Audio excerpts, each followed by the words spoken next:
नमस्कार, आप देख रहे हैं खबरनामा। मैं हूं आपके साथ काजल ठाकुर। उत्तर प्रदेश में अगले साल होने वाले विधानसभा चुनाव के लिए अभी से समाजवादी पार्टी के प्रमुख अखिलेश यादव सियासी गठजोड़ बनाने में जुट गए हैं। कांग्रेस और बसपा के साथ हाथ मिलाकर कोई बड़ा करिश्मा नहीं कर सके। सपा अब बड़े दलों के बजाय छोटे दलों के साथ गठबंधन करके चुनावी रण में उतरने की तैयारी में है। अखिलेश ने 2022 विधानसभा चुनाव के लिए महान दल आरएलडी और जनवादी पार्टी के साथ मिलकर चुनाव लड़ने का ऐलान किया है। ऐसे में सवाल उठता है कि इन दलों का सियासी आधार क्या है, जिसके सहारे अखिलेश बीजेपी को मात देने का सपना संजो रहे हैं, क्योंकि मौजूदा समय में उनकी पार्टी का राष्ट्रीय लोकदल, महान दल और जनवादी पार्टी के साथ गठबंधन है। इसके अलावा कई छोटे दल हैं जिनके साथ बातचीत गठबंधन की चल रही है। हालांकि उन्होंने शिवपाल यादव की पार्टी के साथ गठबंधन के सवाल पर कहा कि वो हमारे चाचा हैं और चाचा ही रहेंगे, उन्हें छोड़ दीजिए। इसके अलावा सपा प्रमुख ने असदुद्दीन ओवैसी को लेकर कहा कि जब वो पहली बार जीत कर आए थे तो मेरे बगल में बैठे थे, वो बहुत अच्छे लगते थे, लेकिन अब पता नहीं किस दल में जाकर मिले हैं। ऐसे में हम तो सभी छोटे दलों के साथ मिलकर हाथ मिलाने की कोशिश लगातार कर रहे हैं। तो अखिलेश यादव का नया मिशन ये शुरू हुआ है यूपी विधानसभा चुनाव को लेकर।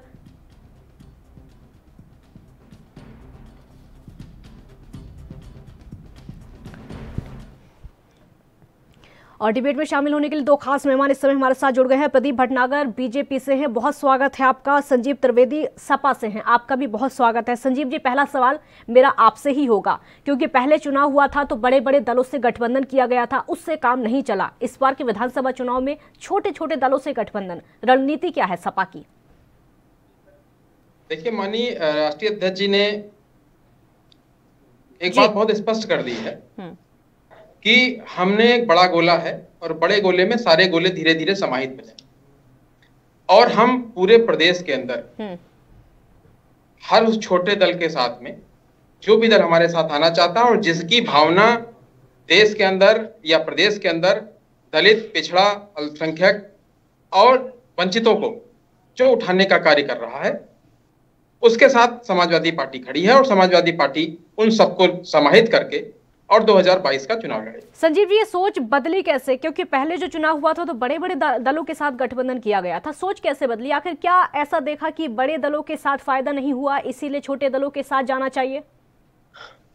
काजल जी, ये बड़ा, आप पहले बात स्पष्ट समझ लीजिए कि समाजवादी पार्टी बड़ा दल या छोटा दल नहीं देखती। समाजवादी पार्टी विचारधारा की बात करती। उसका साफ स्पष्ट है कि अगर वंचितों को न्याय मिल रहा है, अगर दलितों को न्याय मिल रहा है, अगर पिछड़ों को न्याय मिल रहा है, तो ऐसे जितने भी दल हैं उन सब का स्वागत है। वो कोई स्पेशल किसी एक दल की बात नहीं होती है, सारे दलों की बात हम कर रहे हैं, जो भी समाज के अंदर समाजवादी विचारधारा को और जनता के लाभ के लिए काम करेगी, ना कि व्यक्तिगत लाभ के लिए काम करेगी। अगर कोई दल जनता के लिए लाभ कर रहा है तो उसका समाजवादी पार्टी में बिल्कुल स्वागत है। ठीक है प्रदीप जी, आपके पास मेरा सवाल यही होगा कि अब बीजेपी को नई रणनीति के तहत तैयारी के साथ अब अखिलेश यादव मैदान में उतरेंगे। एक छोटा सा ब्रेक यहां पर लेना होगा और इसी सवाल के साथ वापस लौटेंगे।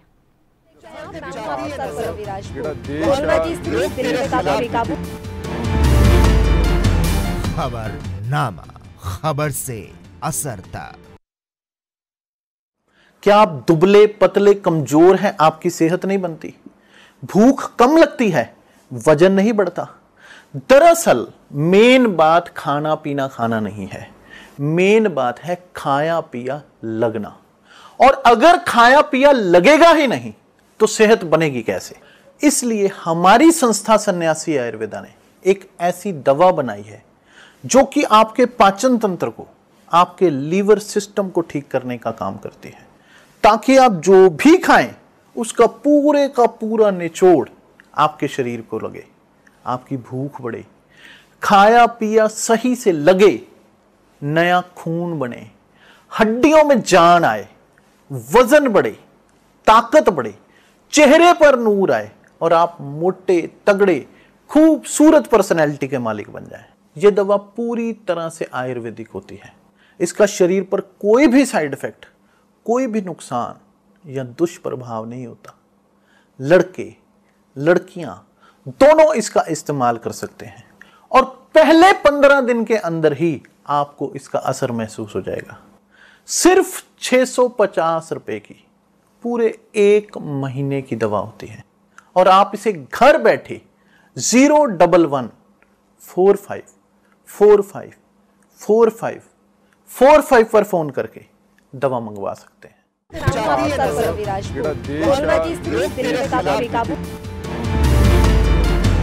खबरनामा, खबर से असर तक। ब्रेक के बाद एक बार फिर स्वागत है आपका। तो अखिलेश यादव छोटे छोटे दलों के साथ गठबंधन करके बीजेपी को टक्कर देने की पूरी तैयारी में है।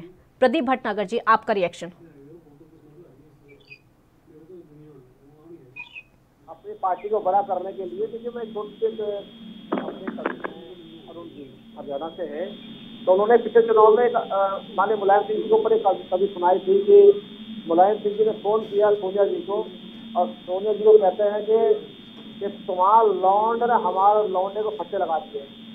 तो अखिलेश जी जब उतरेंगे औरों को लेके उन्हें ही फट्टे लगा देंगे, क्योंकि योगी जी की सरकार जारी नहीं है आने वाले भविष्य में। तो ये तो स्पष्ट है और मैं भी कर दूं, पहली चीज।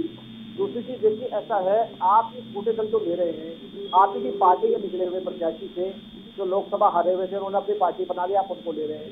देखिए कहीं बौखलाहट इस टाइप की है अखिलेश जी को कि मैं अपनी जमीन को रोकने के लिए क्या करूं। आप देखिए लोकसभा चुनाव हुआ तो 2 सीट ला पाए, पिताजी और बेटा जी। तो अभी चीजें बहुत कुछ देखनी है। चुनाव है, चुनाव मुद्दे जो थे देखिए भारतीय जनता पार्टी ने मुद्दे खत्म कर दिए हैं। मुद्दा सबसे बड़ा था बिजली का मुद्दा उत्तर प्रदेश को खत्म कर दिया जाए। उत्तर प्रदेश आज की डेट में 24 घंटे नो कट जोन है, मगर कुछ प्रदेशों में कुछ जो हमारे गांव क्षेत्र आते हैं अभी वहाँ थोड़ा बहुत कट है, वो भी खत्म हो जाएगा। ये भी क्लियर कर दूं पहले। जल के ऊपर जो समस्या थी उसको भी दूर उत्तर प्रदेश ने कुछ प्रतिशत कर दिया है और उसे भी पूरे कर देंगे। देखिए इस योगी सरकार को अभी 1 साल और बाकी है और जो भी प्रदेश के परेशानियां हैं, जो भी परेशानी और जो समस्याएं थी वो भी दूर कर देंगे। अब इन्हें अन्य पार्टियों को सोचना पड़ेगा कि हमें किन मुद्दों पर चुनाव लड़ना है। ठीक है संजीव जी, उनका कहना ठीक है। संजीव जी, उनका कहना है कि समाजवादी पार्टी खुद तो हारेगी और जो दूसरे छोटे छोटे दल हैं जिनके साथ गठबंधन कुछ के साथ हो चुका है, कुछ के साथ बातचीत अभी चल रही है, उनको भी ले डूबेगी।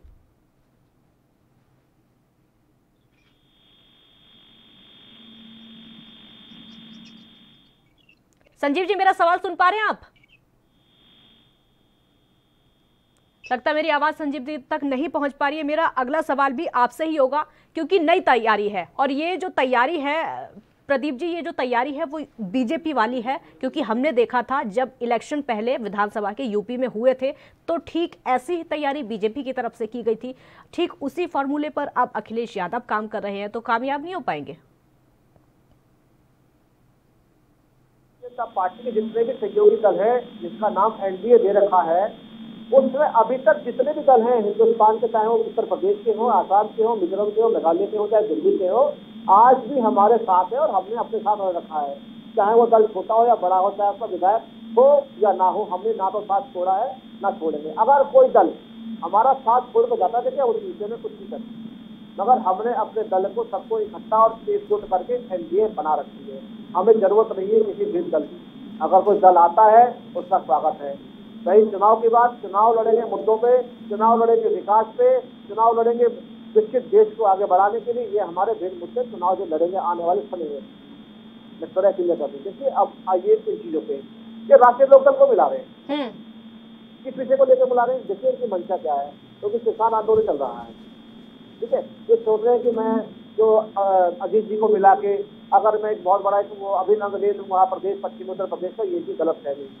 जो इनके डॉक्टर संजय सिंह हैं वो खुद पहले लड़ चुके हैं चुनाव चंदौली से, जो हार गए, जिनकी जमानत भी जब्त हो गई थी। उनकी जो पार्टी बनी है, जिस पार्टी का नाम है जनवादी पार्टी, उनका जनाधार भी आप देख सकते हैं। आइए एक महान दल भी है, वो भी आई थी जब 2012 में पहली बार चुनाव लड़ी थी करीब 12 सीटों पे, और फिर उसके बाद लड़ी प्रदेश में 70 सीटों पे हुई। मगर वो 12 सीटों से जो गणना 70 सीटों पे होनी चाहिए थी, वो भी कई प्रतिशत डाउन पे आई। बाकी इनकी सोच है, क्या कह सकते हैं अगले की। ठीक है संजीव जी, मेरी आवाज सुन पा रहे हैं आप? लगता मेरी आवाज पूरी नहीं हो पा रही। ठीक है, आप अपनी बात पूरी करिए। उत्तर प्रदेश के अंदर जो सरकार बने उसने आज तक कभी प्रदेश के बारे में सोचा नहीं। जो प्रदेश के अंदर सरकार बनी उसने अपनी जेब और भू माफिया, अपहरण, जितने भी चोरी डकैती के मुकदमे और मामले थे उनको प्रोत्साहन दिया। ये सरकार ऐसी है जो कहती है कि हम जितने आतंकवादी मुकदमों में शामिल लोग हैं उनके मुकदमे खत्म करेंगे। ये इनकी मंशाएं हैं और इनकी मंशाएं जो 2017 के चुनाव में वो जनता ने धो दी और धो के पोछ के सुखा दी बस्ती के ऊपर। ये भी चीजें पता होनी चाहिए। अखिलेश जी को बड़ी उम्मीद थी कि हमने एक एक्सप्रेसवे बना के उत्तर प्रदेश की जनता को इतना बड़ा तोहफा दे दिया कि पूछो मत। अरे भाई, आरएलडी का जो वोट बैंक है, एक मिनट, आरएलडी का जो वोट बैंक है वो उनका जो आधार है एकदम जाटों में जाकर है, तो उधर के वोट उनके खाते में आ सकते हैं। अखिलेश को इसका फायदा हो सकता है क्योंकि जाटों में आधार रखती है आरएलडी। देखिए, आरएलडी के अंदर आज ना तो कोई पश्चिम उत्तर प्रदेश में विधायक है, ना कोई जिला पंचायत है, और चौधरी अजीत सिंह स्वयं खुद बहुत बुरी तरह हारे हैं। और ये पता कि जयंत चौधरी को जमानत जब्त हो गई थी मथुरा से, ये भी पता होना चाहिए इस चीज के बारे में।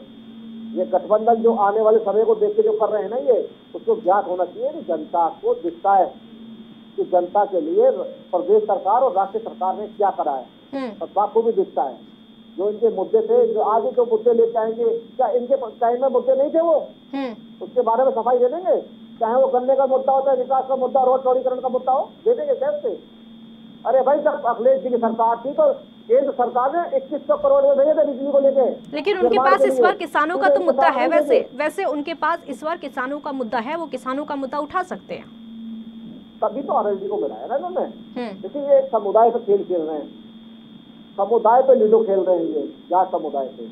मगर अब जाट समुदाय बिल्कुल भी चौधरी अजीत सिंह की बातों में नहीं आएगा, क्योंकि जाट समुदाय को पता है कि चौधरी अजीत सिंह जो लोक दल के राष्ट्रीय अध्यक्ष है वो एक लुढ़कते नोटे की तरह है, जहां देखते हैं और वही लुढ़क जाते हैं मंत्री बनने के लिए। ये पूरे प्रदेश के जाटों को पता है और वो गलती दोबारा नहीं करेगा। कौन से ऐसे मुद्दे हैं जो लेकर आप जनता के बीच इस बार जाएंगे? देखिए, जब जनता के बीच में जाएंगे उस विषय को लेकर जाएंगे कि हमने 5 साल में और आने वाले जो 1 साल जो पूरा हो जाएगा, 5 साल में हमने क्या किया प्रदेश के लिए, उसको लेके जाएंगे। ठीक है, संजीव त्रिवेदी एक बार फिर से हमारे साथ जुड़ गए हैं। संजीव जी, उनका कहना है कि आप तो हारेंगे ही और जो छोटे छोटे दलों के साथ गठबंधन किया जा रहा है उनको भी ले डूबेंगे। ये दिन में एक कहावत होती ना, दिन में एक स्वप्न देखना होता है। तो ये हमारे मित्र स्वप्न देख रहे हैं। और एक कहावत हमारे गांव में चलती है कि काठ की हड़ियां बार बार नहीं चढ़ती। कहीं ऐसा ना हो उनका स्वप्न पूरा हो जाए। नहीं, ऐसा नहीं, संभव नहीं है। प्रदेश की जनता जान चुकी है कि उसका भाग्य विधाता और देश का विकास, प्रदेश का विकास कहां से हो रहा है। विकास का काम एक भी नहीं हुआ, पिछले 4 साल पूरे हो रहे हैं इनके, लेकिन विकास कहीं दिख नहीं रहा है।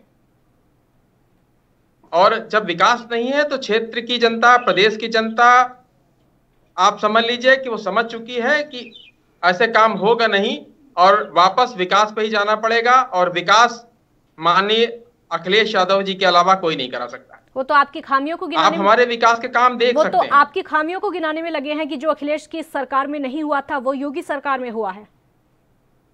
नहीं, मैंने चूंकि इनकी बीच की डिबेट लिंक टूट गया था, आपकी सुनी नहीं मैंने, इन्होंने क्या कहा। मैं बता देती हूँ, उन्हीं की बात मैं बता रही हूँ कि जो अखिलेश राज में नहीं हुआ था वो योगी राज में, वो भले ही अभी 1 साल बाकी है लेकिन बहुत काम किया गया है, उनका ये कहना है।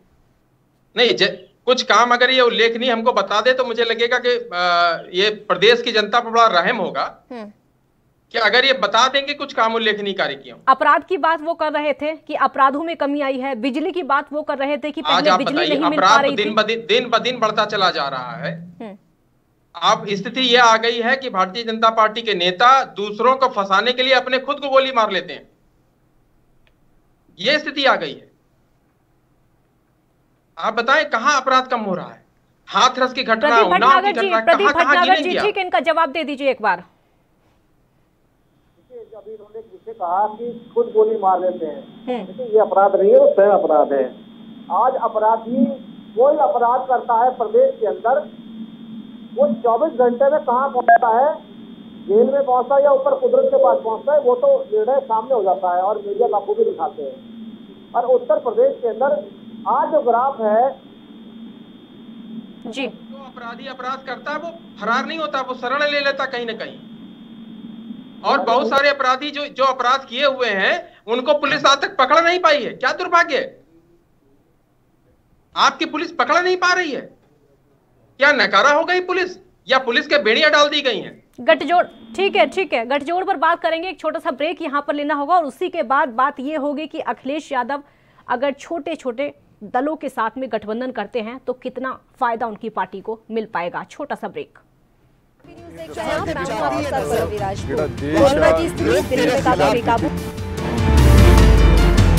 खबरनामा, खबर से असर तक। क्या आप दुबले पतले कमजोर हैं, आपकी सेहत नहीं बनती, भूख कम लगती है, वजन नहीं बढ़ता?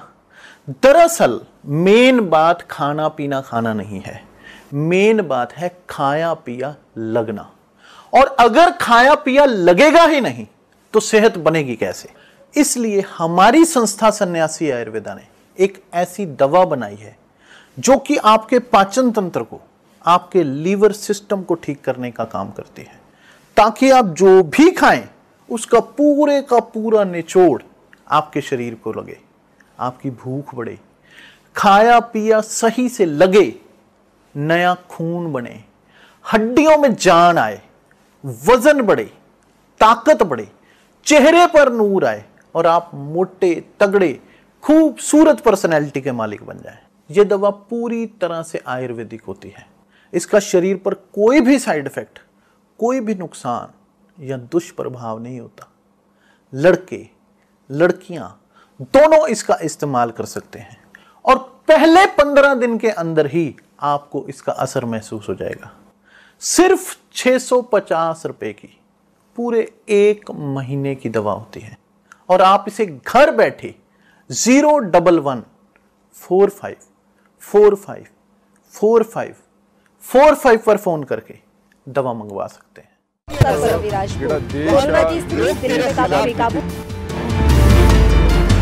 खबरनामा, खबर से असर तक। ब्रेक के बाद एक बार फिर स्वागत है आपका। संजीव त्रिवेदी जी, मेरा सवाल आपसे ही था, आरएलडी और जनवादी पार्टी, इन दो पार्टियों से गठबंधन के पीछे सपा का आधार क्या है? किस आधार पर गठबंधन किया जा रहा है? देखिए, आप एक बात समझ लीजिए, महान दल और जनवादी पार्टी और आरएलडी और इस तरीके के जितने भी दल हैं जिनकी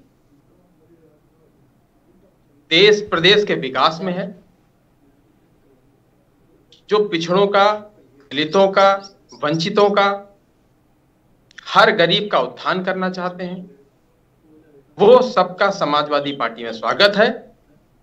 और समाजवादी पार्टी चाहती है ऐसे दलों को। जनवादी पार्टी के साथ गठबंधन इसीलिए किया जा रहा है क्योंकि पूर्वांचल में पकड़ है। जी बिल्कुल, पडरौना से लेके आप आगे बढ़ेंगी तो पूरा उनका एक अच्छा वहां पे उनका वो है, समर्थन है, जनता के बीच में उनकी अच्छी वो है। लेकिन ये भी तो हो सकता है, लेकिन ये भी हो सकता है कि पकड़ उनकी पार्टी की है। अब आप उनके साथ में जाएंगे, वहां की जनता उनको पसंद करती है, आपको पसंद करे या फिर ना करे, ये भी तो यहाँ पर बड़ा कंफ्यूजन है और सवाल भी है। नहीं, बिल्कुल ठीक बात आप कह रही हैं, लेकिन ऐसा समझ लीजिए, समाजवादी पार्टी की जो इस समय भूमिका है वो पूरे प्रदेश में जनता के बीच में बहुत महत्वपूर्ण है, क्योंकि जनता अब चाह रही है, करा रही जनता इस समय इनके जुल्मों से करा रही है। और समाजवादी पार्टी को जनता इस समय चाहती है कि अगर आज इलेक्शन हो जाए तो आज हम अखिलेश जी को प्रधान मुख्यमंत्री बना दिया जाए। लेकिन चूंकि व्यवस्था है 5 साल में इलेक्शन होगा, तो 2022 का इंतजार करिए, आप देखिएगा कि अखिलेश जी बहुत प्रचंड बहुमत 350 सीटों के साथ में मुख्यमंत्री बनेंगे और देश का रुका हुआ, जो प्रदेश का रुका हुआ विकास है वो फिर से चालू होगा। आरएलडी से गठबंधन क्यों किया जा रहा है? किसानों के मुद्दे को भुनाने के लिए? नहीं, आरएलडी हमारा बहुत पुराना सहयोगी है। लेकिन पहले कमाल नहीं कर पाया था। नहीं काजल जी, आप समझिए इस बात को कि अभी उपचुनाव 7 सीटों पे हुआ था, बुलंदशहर की सीट हमने उनको दी थी, हमारे साथ हम लोग सहयोग में लड़े थे, है ना, और वो आरएलडी के कोटे की सीट थी। तो हमारा आरएलडी से संबंध जो है बहुत पुराना है। लेकिन तो कोई नया गठबंधन नहीं है, तो बहुत पुराने सहयोगी हमारे हैं। ठीक है प्रदीप भटनागर जी, ठीक है, जिसकी आप बात करती हैं, हाँ काजल जी, जिसकी आप बात करती भारतीय जनता पार्टी, वो भारतीय जनता पार्टी नहीं, वो एनडीए है।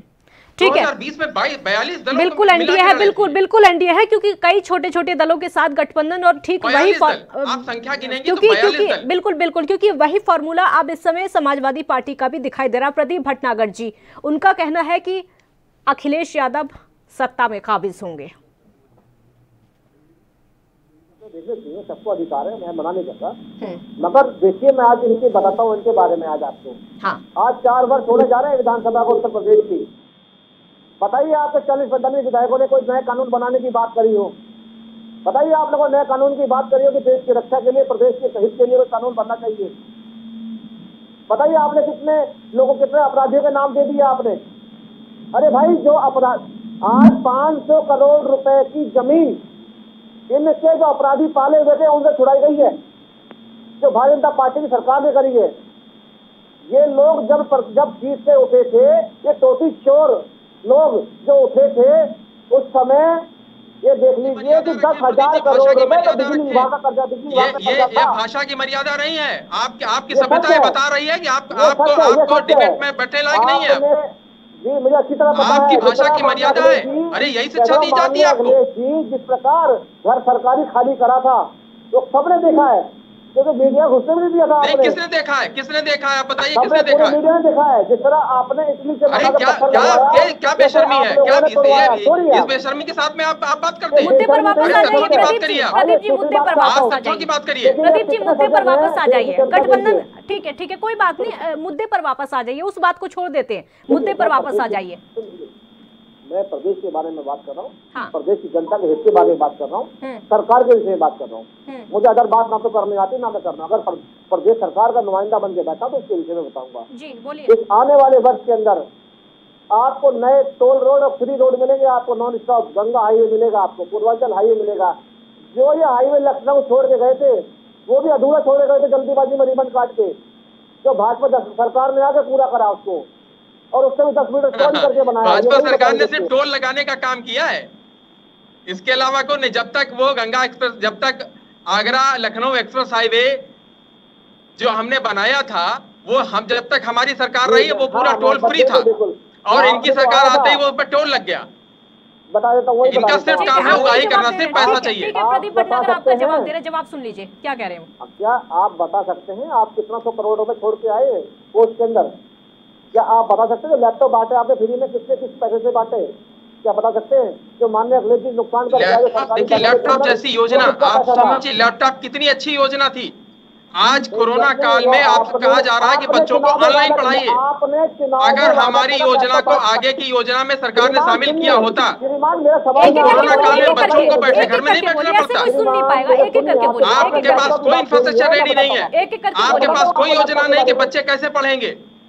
कोरोना काल में बच्चे कैसे पढ़े होंगे, गरीब बच्चे। आपके टाइम में स्कूल, अगर आपने लैपटॉप बांटने की योजना को, हमारी योजना को आगे बढ़ाया होता तो आज प्रदेश कहाँ का कहाँ पहुंच गया होता।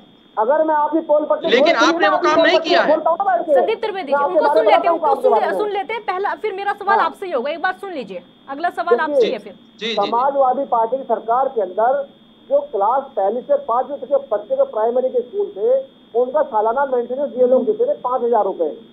ये स्कूलों की इतनी माली खराब हालत छोड़ के गए, इन्होंने कभी शिक्षा पे ध्यान नहीं दिया। देखिए, और ऊपर से क्या कहते हैं, जब प्रदेश सरकार ने जब लगाम लगाई नकल पे, तो सबसे पहले विरोध करने कौन आया? माननीय अखिलेश जी आए। क्यों भाई? शिक्षा का जो सबको पूर्ण अधिकार है, आपके लोगों को, बदमाशों के लोगों बच्चों के अगर नकल नहीं हो पा रही तो आप इसी देखिए। आपको मालूम है कि ये विद्यालयों में, ठीक है अब जवाब ले लेते हैं, ये जो सीसीटीवी कैमरे लगवाए गए हमारी सरकार में लगाए गए। हाँ बोलिए। आपको मालूम है, ये प्रदीप जी जो कह रहे हैं कि नकल की बात, ये नकल रोकने के लिए सीसीटीवी कैमरे लगाने का काम हमारी सरकार ने किया था। हाँ बहन मायावती, तथ्यहीन बात न करिए, जो भी बात करिए तथ्यों पे बात करिए। ठीक है संजीव त्रिवेदी जी, थोड़ा सा गठबंधन पे आ जाते हैं, और मेरा सवाल आपसे ये होगा कि क्या इस बार के जो उत्तर प्रदेश के विधानसभा चुनाव होंगे, हम 2 लड़कों की जोड़ी नहीं देख पाएंगे? ये माननीय राष्ट्रीय अध्यक्ष निर्णय करेंगे इसका, और अभी तो इलेक्शन 1 साल है। हाँ। अगर सब कुछ सही रहेगा तो आगे भविष्य क्या है देखेंगे, आप भी देखेंगे, हम भी बैठे हुए। क्या जो बड़े दल हैं, चाहे वो कांग्रेस की बात हो या फिर बीएसपी की बात हो, उसमें फायदा नहीं दिखाई दिया समाजवादी पार्टी को, इसीलिए छोटे नहीं, दलों का बात फायदे और नुकसान की नहीं है। हाँ, नहीं, छोटे दलों का साथ इस बात की है, छोटे दलों का साथ इसलिए लिया जा रहा है। हाँ, बोलिए। मैं फिर बात वही कर रहा हूँ, बोलिए, कि जो भी प्रदेश के विकास में हमारे साथ सहयोगी बनना चाहता है, हाँ, उसका स्वागत है। जो प्रदेश के विकास में सहयोगी है और जो प्रदेश के विनाश में सहयोगी हो रहा है, उसका स्वागत नहीं है। हमारे लिए प्राथमिकता प्रदेश का विकास है, पिछड़ों का विकास है, दलितों का विकास है और हर उस आदमी का विकास है जो इस सरकार में शोषित है। किसान परेशान है, नौजवान परेशान है, महिलाएं परेशान है, बेटियां परेशान है, व्यापारी भाई हमारे परेशान है। आप गिनते चले जाइए, बहुत लंबी फेहरिस्त है।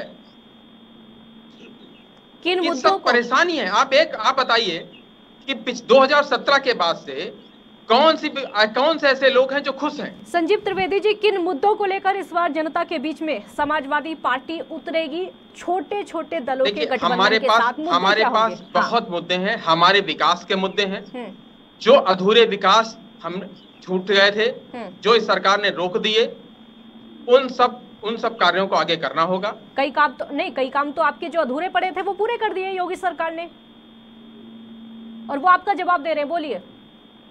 आज मैं बड़ा फेक आपको बताता हूँ। मैं माननीय मुलायम सिंह की सरकार थी उत्तर प्रदेश के अंदर, मैं 15 साल पीछे जा रहा हूँ। उसके बाद मायावती जी की सरकार आई, फिर अखिलेश जी की सरकार आई। एक उत्तर प्रदेश में, यहाँ दिल्ली से करीब 1000 किलोमीटर दूर है मिर्जापुर गोरखपुर साइड रोड से कटा हुआ है। उसको जोड़ने के लिए अखिलेश मुलायम सिंह जी ने जब सरकार बनी थी तो निर्माण, गंगा जी का पुल बनने के लिए निर्माण के लिए रिबन काटा था, जिसके 2 पिलर बने थे। और 15 वर्ष की 3 सरकार आगे चली गई और उस पुल का निर्माण नहीं कर पाए, जो कि मिर्जापुर को सीतापुर गोरखपुर हाईवे को जोड़ने के लिए शॉर्टकट रास्ता जोड़ता है। ये कितने विकास करने वाले मैं इनको बता देता हूँ, क्योंकि 15 वर्ष लग गए, ये कर नहीं पाए। दोबारा फिर सरकार आई अखिलेश जी की, जो समाजवादी पार्टी कहते हैं, वो जोड़ नहीं पाई। और आज वही पुल है जो भारतीय जनता पार्टी ने पूरा करके बना के दिया है मिर्जापुर वासियों को। अब आते मैं विकास की बात करता हूँ। आइए महानगरों में, इस महानगर में जाएंगे, नोएडा, गाजियाबाद, मुरादाबाद, सहारनपुर, लखनऊ, गोरखपुर, जितने महानगर हैं, आप जाके देखिए कि उसके अंदर रोड पे हर 1 किलोमीटर में बाथरूम मिलेगा आपको। अब रोड पे खड़ा नहीं होना पड़ेगा आपको। जाके देखिए गांव के अंदर कैसे डस्टबिन लगे हुए, पक्की रोड बन गई आरसीसी की। ठीक है। ये गांव की जनता से अगर आप पूछेंगे जाके ना, तो आपको बहुत स्पष्ट हो जाएगा। ठीक है संजीव त्रिवेदी जी, ठीक है, बिल्कुल ठीक है। संजीव त्रिवेदी जी, जो आप योजनाएं गिनवा रहे थे, संजीव त्रिवेदी जी, जो आप अखिलेश सरकार की योजनाएं, जो उपलब्धियां गिनवा रहे थे, वो उनमें खामियां निकाल रहे हैं लगभग सभी में। नहीं, अब देखिए, इनका काम है खामियां निकालना। हाँ, इनके पास और कुछ है ही नहीं। इन्होंने हमारे विकास को अगर पकड़ा होता और उस विकास को अगर आगे बढ़ाने का कार्य किया होता, तो आज उत्तर प्रदेश बेहाल नहीं होता। आज उत्तर प्रदेश की जनता खुशहाल होती। किसान मैंने कहा ना, किसान रो रहा है, नौजवान रो रहा है, बच्चे रो रहे हैं, महिलाएं रो रही हैं, व्यापारी रो रहा है। सबका विनाश ही तो हुआ है। आप बताइए किसका विकास हुआ है? आप लैपटॉप योजना हमारी कितनी अच्छी हो। अगर लैपटॉप योजना को काजल जी इन्होंने आगे बढ़ाया होता, तो कोरोना काल में हमें सोचना नहीं पड़ता कि हमारे बच्चे कैसे पढ़ेंगे। ये नहीं सोचा, क्योंकि इनका उद्देश्य नहीं है कि हमारे बच्चे आगे पढ़ें। ये शिक्षा पे बजट नीचे करते चले जा रहे हैं। आप बताइए, स्वास्थ्य का बजट कम हो रहा है, शिक्षा का बजट कम हो रहा है, और ये कहते थे कि हम तो 15 दिन में पूरे प्रदेश में गड्ढा मुक्त कर देंगे।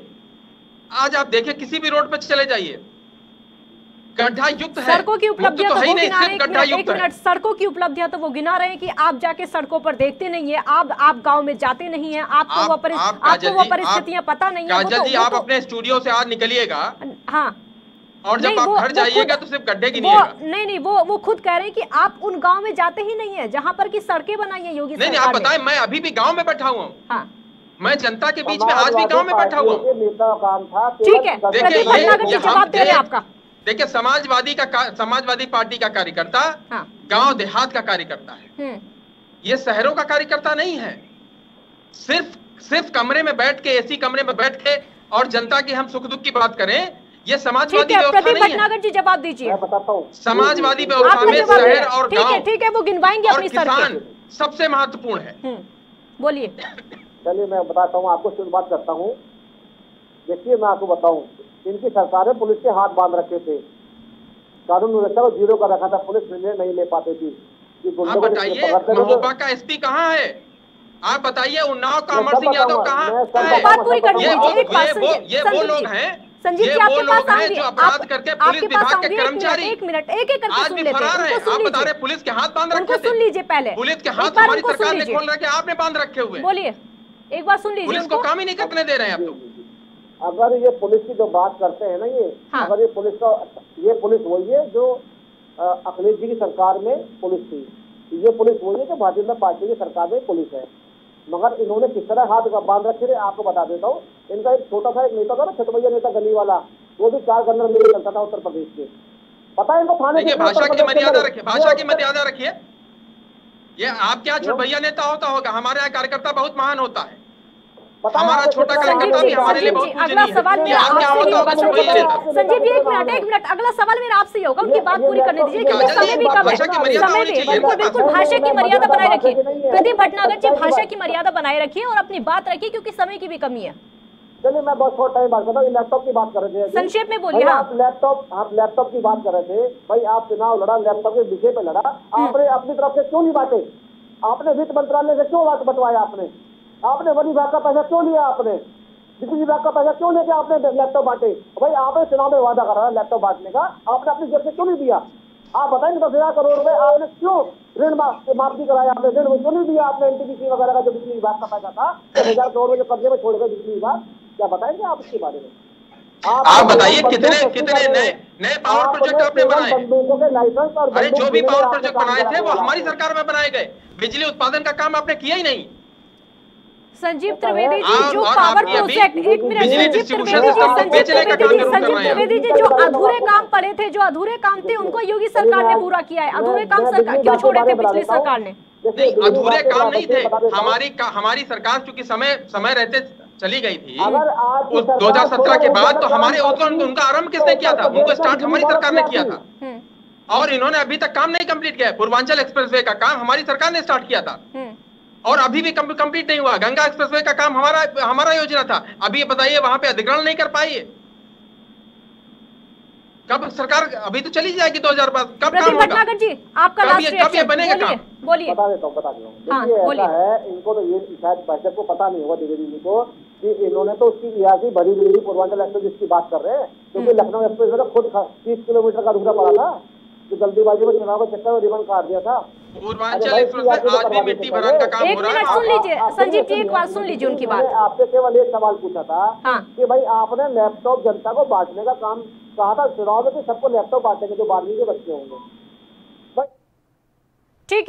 ठीक है, बहुत शुक्रिया आप दोनों का हमारे साथ जुड़ने के लिए। क्योंकि समय की कमी भी है मेरे पास, तो उत्तर प्रदेश विधानसभा चुनाव में अभी पूरे 1 साल का वक्त बाकी है। लेकिन 1 साल से पहले ही अखिलेश यादव छोटे छोटे दलों के साथ गठबंधन बनाने की तैयारी अभी से कर चुके हैं बीजेपी को टक्कर देने के लिए। बहुत शुक्रिया आपका। देखते रहिए ANB न्यूज। नमस्कार।